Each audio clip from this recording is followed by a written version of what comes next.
সমাজে অনেকে এরকম বাধাপ্রাপ্ত হয়ে আছে, সেটারই প্রতিচ্ছবি হিসেবে আয়নাটাকে বুঝাইছে আর কি।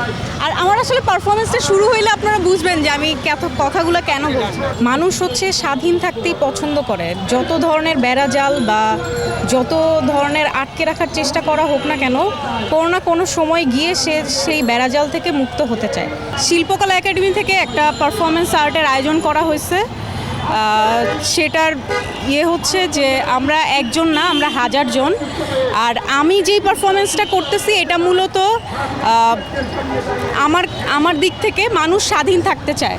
তাকে যতভাবেই আপনি আটকে রাখার চেষ্টা করেন না কেন, কোনো না কোনো সময় যে সে সেই বেড়াজাল থেকে বা সেই আটকানো জীবন থেকে সে বের হইতে চায়। এটার প্রতীকী রূপই হচ্ছে আমার এই পারফরমেন্স। এটা আমার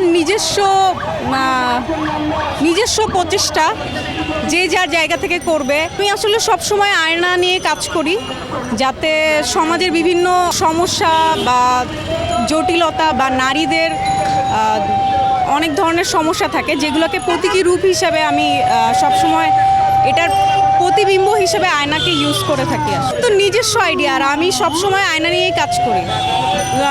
2017 সাল থেকে আমি আয়না নিয়ে কাজ করছি। আমি আসলে কোনো রাজনৈতিক কথা বলতে চাইতেছি না, এটা আমার নিজস্ব জায়গা থেকে। আমার পরিচয় হচ্ছে, আমি ঢাকা ভার্সিটির চারুকলা থেকে ড্রয়িং অ্যান্ড পেইন্টিংয়ে পড়াশোনা করেছি, আর আমার নাম ফারিয়া খানম তুলি।